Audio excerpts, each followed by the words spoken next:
Seja muito bem-vindo ao 2 Dedos de Teologia, eu sou Iago Martins, você está no meu escritório e hoje é mais um Pergunte ao Pastor, esse programa onde a gente dá respostas rápidas para perguntas curtas. E a primeira resposta que eu vou dar é: você deveria estar assistindo a nossa série de vídeos sobre crítica textual. Se você não está vendo, você está maluco, então vai assistir as nossas aulas de crítica textual com o Marcelo Berti, mais de 1 hora de aula, é um curso que eu venderia tranquilamente por uns 3 conto, tá? Tranquilamente eu venderia aí no Instituto Schaefer por uns 3 pau. E a gente está colocando de graça para vocês na internet. Então valorize o conteúdo que a gente coloca de graça para vocês aqui. Vão aprender sobre crítica textual aqui no canal, que vai ser muito abençoador para a sua vida. O pessoal fica perguntando: mas os manuscritos deturparam, como é que eu sei se um texto é original ou não é? Tá lá, tudo para você de graça. Então já corre. Por que a multidão se voltou contra Jesus para crucificá-lo? Porque a multidão é pecadora, assim como nós somos. As pessoas crucificaram Jesus porque odiavam a sua pregação, a sua mensagem e quem ele era. Ele se dizia filho de Deus para perdoar os nossos pecados.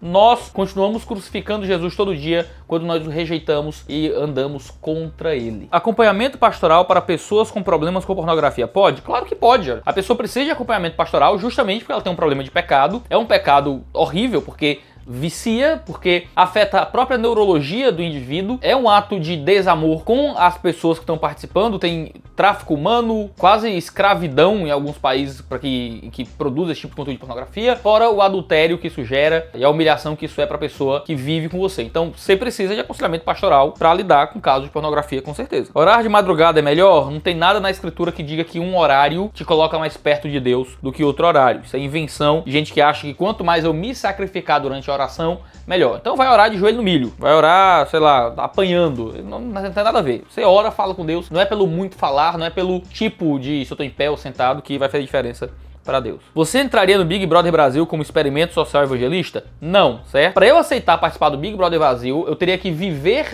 de fama, como muito desse pessoal que vai e vive, que são influencers e coisas assim. Eu vivo de educação, eu vivo das coisas que eu ensino. Então, ir para um local como o Big Brother vai me dar um tipo de destaque, mas é um destaque tão negativo que iria diminuir a reputação que eu tenho como professor e não aumentá-la. Então, eu tinha que estar muito desesperado, e eu vou dizer isso claramente, porque se um dia eu for, vai que um dia acontece, né? Aí vão printar isso aqui, vão tirar isso aqui. Eu preciso estar muito desesperado para sustentar a minha família, ao ponto de ter que me rebaixar tanto para conseguir algum tipo de pau. Eu não iria, eu acho pueril, eu acho um tipo de entretenimento que faz mal, que é deletério ao caráter das pessoas que assistem. Eu só iria se eu estivesse desesperado pelo sustento da minha família. Se eu não estivesse completamente desesperado, eu não iria não. Às vezes não tenho certeza da minha salvação. Isso é normal? Isso é comum. Muitos cristãos lutam contra as incertezas quanto à salvação. Veja, uma fé que luta contra a incerteza, ela ainda pode ser uma fé real. Uma fé frágil, uma fé fraca, uma fé com pouca confiança, ainda é fé. Ainda é uma fé salvadora. Ainda é uma fé que te traz para perto de Deus. Então não importa se você é confiante na sua fé e tem certeza da salvação, ou se você ainda está batalhando com a dúvida e com a incerteza, mas permanece firme em Cristo Jesus. Nos dois cenários,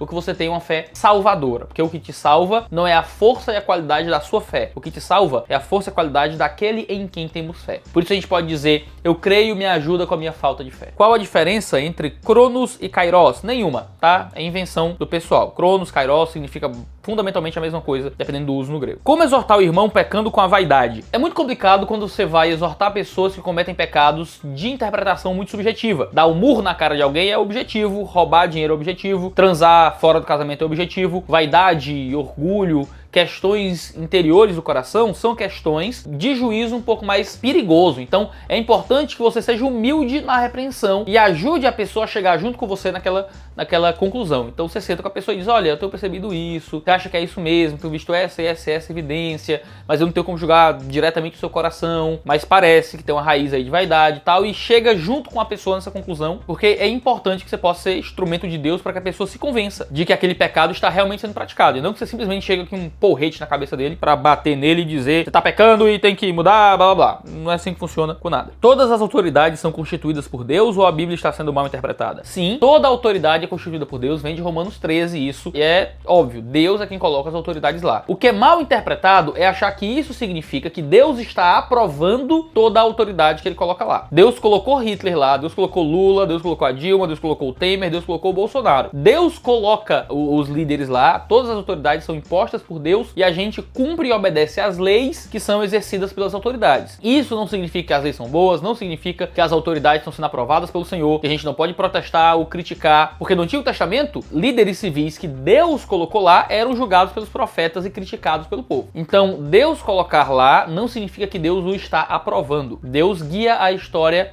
ao seu jeito, a gente exerce nossos direitos democráticos ainda em submissão às leis. Isso significa que a gente não é revolucionário, significa que a gente não vai tomar violentamente o poder, que a gente não vai agir contra a lei, mas isso não significa que a gente aprova, gosta ou não luta para mudar aquilo que está estabelecido. Um homossexual pode ser um eleito e continuar homossexual depois de convertido à fé? A gente tem um vídeo inteiro sobre homossexualidade, vai dar uma olhada lá que eu explico com detalhes. E sim, alguém que tem atração por pessoas do mesmo sexo pode continuar tendo essa atração mesmo depois de convertido, porque cristãos não são totalmente libertos dos seus desejos pecaminosos depois de convertido. Assim como um homem heterossexual pode continuar tendo atrações por mulheres que não são sua esposa e vai ter que lutar e tomar cuidado para não ceder essas tentações, uma pessoa com atração pelo mesmo sexo vai passar pela mesma coisa. Ele vai ter que lutar contra esse pecado, como todo mundo luta contra os seus pecados.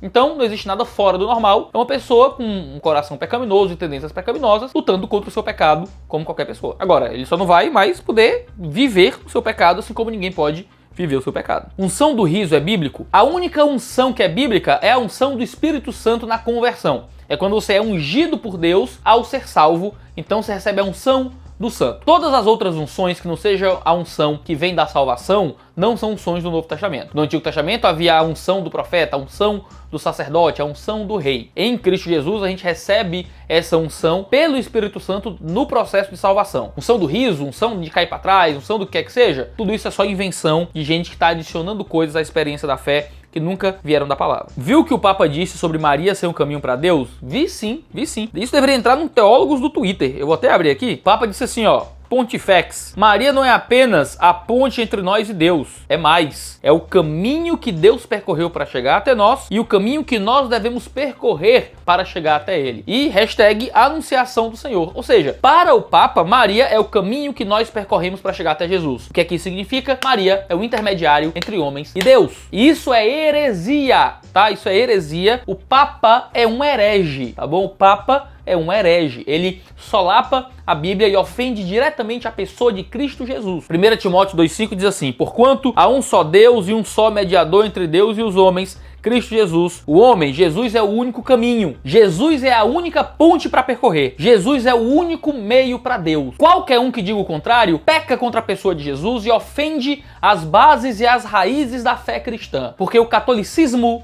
não é uma religião realmente cristã. O catolicismo é uma seita. E isso é claramente descrito pelo que o Papa está dizendo aqui, quando você tem outro intermediário entre você e Deus que não exclusivamente a pessoa de Cristo Jesus. Maria era uma mulher santa, abençoada por Deus, mas ela também era pecadora e também foi salva por Cristo Jesus. Em Lucas 1,46, ela fala que Deus é o seu salvador, porque ela também precisou ser salva, como todos nós, de seus pecados pela obra redentora de Cristo Jesus. Ela não é corredentora, ela não é um caminho para Deus, ela foi uma mulher abençoada que Deus escolheu imerecidamente, não por méritos dela, mas pelo fator incondicional da graça de Deus para que fosse a mãe do Deus encarnado, do Messias como homem. Ela é tratada como bem-aventurada, mas ela não pode tomar o lugar de Cristo Jesus na nossa salvação. O que católicos fazem é colocar Maria no lugar de Deus. Isso é um pecado muito condenado pela Escritura. Você acha Bolsonaro um genocida? Não, porque dentro da linguagem que a gente usa para falar de genocídio a partir de líderes de Estado, o Tribunal de Haia, o Tribunal Internacional que julga esse tipo de coisa, tem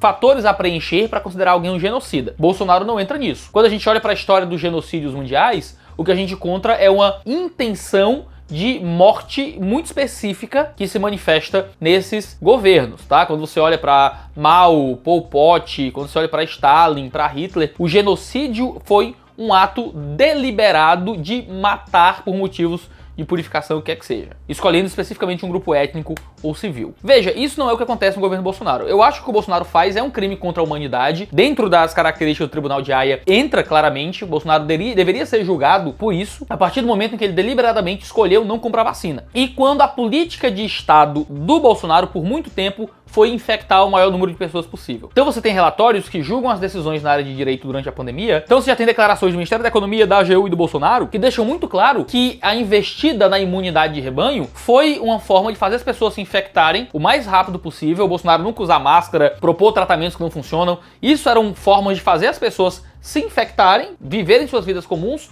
Morre quem tiver que morrer para que a economia possa voltar ao normal. Isso é claramente um crime contra a humanidade. O Bolsonaro deveria ser julgado criminalmente pela postura dele durante a pandemia. Para mim, o Bolsonaro é responsável direto por dezenas de milhares de mortes na pandemia, pelo seu poder de influência e pelas políticas públicas que ele promoveu de infecção em massa, basicamente. Ele matou pessoas no altar de Mamon, certo? O dinheiro, o crescimento econômico foi o grande Deus para o qual o Bolsonaro sacrificou vidas humanas nesse período de pandemia. Agora, a linguagem técnica não é genocídio, porque houve genocídios históricos e não se coaduna com isso que o Bolsonaro está fazendo. Você pode chamar de crime de responsabilidade, você pode falar de crime contra a humanidade, tá dentro das definições do Tribunal de Haia, mas não genocídio. Eu não usaria essa linguagem, porque entre Bolsonaro e Pol Pot, entre Bolsonaro e Hitler, entre Bolsonaro e Lenin, há uma distância imensa em termos de maldade ainda. Por mais que eu acho que o Bolsonaro deve ser responsabilizado criminalmente por tudo que ele fez nesse período de pandemia. Mas não acho que ele é genocida. A linguagem não é essa, tá bom? Esse é o vídeo de hoje, esse é o Pergunte ao Pastor dessa semana. Que Deus abençoe todos vocês. Vão assistir nosso vídeo